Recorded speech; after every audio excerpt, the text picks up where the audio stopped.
క్రీస్తు ప్రభునందు ప్రియ సహోదరి సహోదరులారా, మనం ఈరోజు తపకాలంలో 5వ వారంలో ఉన్నాం. శుక్రవారంలో ఉన్నాం. 38వ రోజులో ఉన్నాం.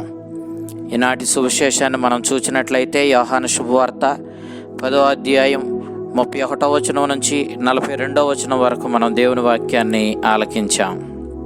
24వ వచనంలో యూదులు యేసుప్రభు దగ్గరకు వచ్చి, నీవు ఎంతకాలము మమ్ము సందిగ్ధావస్థలో ఉంచెదవు? నీవు క్రీస్తువా? మాకు స్పష్టంగా చెప్పుము అని అడిగారు. అందుకు యేసు వారితో, నేను చెప్పినా మీరు నమ్మడం లేదు.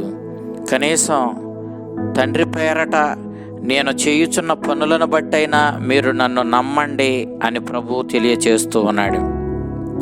25వ వచనంలో 32వ వచనంలో 2 వచనాలలో కూడా ప్రభువు తనకు తాను చేస్తున్న పనులే సాక్ష్యం పలుకుతా ఉన్నాయి అన్న విషయాన్ని తెలియచేస్తూ ఉన్నాడు. పరలోకపు తండ్రి తనకు ఇంతటి గొప్ప కార్యాలు, అద్భుత కార్యాలు చేసేటటువంటి శక్తిని ప్రసాదించాడు.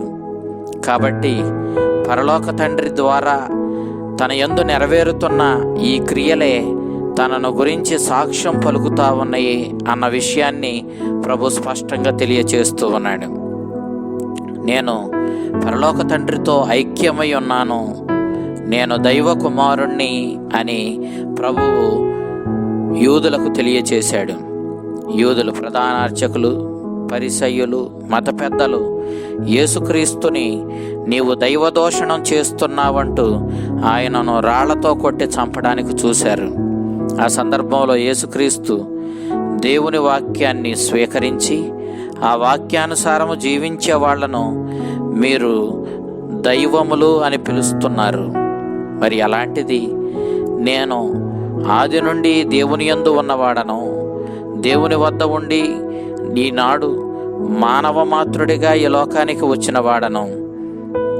దేవుని వాక్కు మనుష్య అవతారమై మానవుల మధ్య జీవించినటువంటి ఆ దేవుని వాక్యమే మానవునిగా వచ్చినటువంటి నేను నన్ను గూర్చి దైవములని చెప్పడం మీకు దైవదోషణంగా కనిపిస్తూ ఉందా అంటూ ప్రభు వాళ్ళను ప్రశ్నించాడు.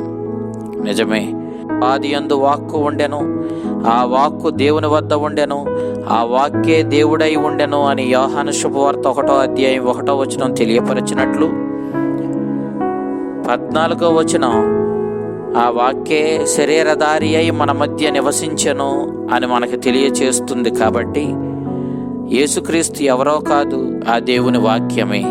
కాబట్టి ఆ దేవుని వాక్యమైనటువంటి క్రీస్తు మన మధ్యకు వచ్చాడు.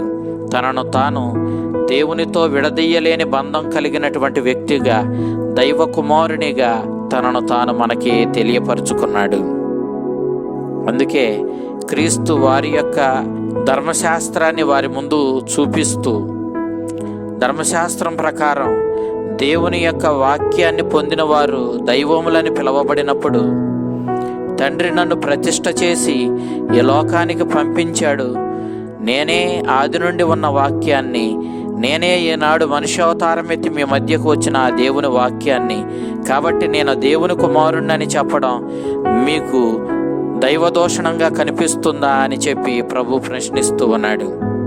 మరలా ప్రభు, నేను తండ్రి పనులను చేయుచున్నాను, కాబట్టి ఆ పనులను చూచైనా నన్ను నమ్మండి అంటూ యూదులను కోరుతూ ఉన్నాడు.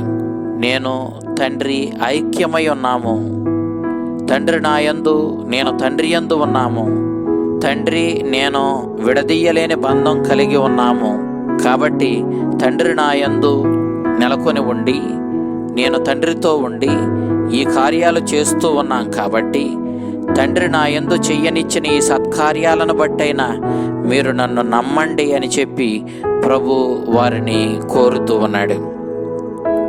అందుకు వారు, మేము నిన్ను రాళ్లతో కొట్టేది సత్కార్యాలు చేసేవని కాదు, కానీ నిన్ను నీవు దైవ కుమారునిగా, దేవునితో సమానునిగా ప్రకటించుకుంటున్నావు కాబట్టే మేము రాళ్లతో కొడుతున్నామని చెప్పారు. కానీ క్రీస్తు ఇక వీళ్ళు సత్యాన్ని గ్రహించడానికి సంసిద్ధంగా లేరని, కావాలనే సత్యాన్ని వీళ్ళు తిరస్కరిస్తున్నారని, కావాలనే గుడ్డితనాన్ని వీళ్ళు ప్రదర్శిస్తున్నారని గ్రహించి అక్కడ నుండి వెళ్ళిపోయాడు. యెరూషలేమును వదిలి బెతానియా ప్రాంతానికి వెళ్ళి యోర్దాను నది ఆవలి తీరాన చేరుకొని మరలా ఆయన అక్కడ మొదట యోహాను బప్తిస్మమిచ్చిన ఆ ప్రాంతానికి చేరుకొని అక్కడ స్థిరపడడాన్ని మనం చూస్తూ ఉన్నాం. అనేకులు ఆయన యొద్దకు వచ్చారు.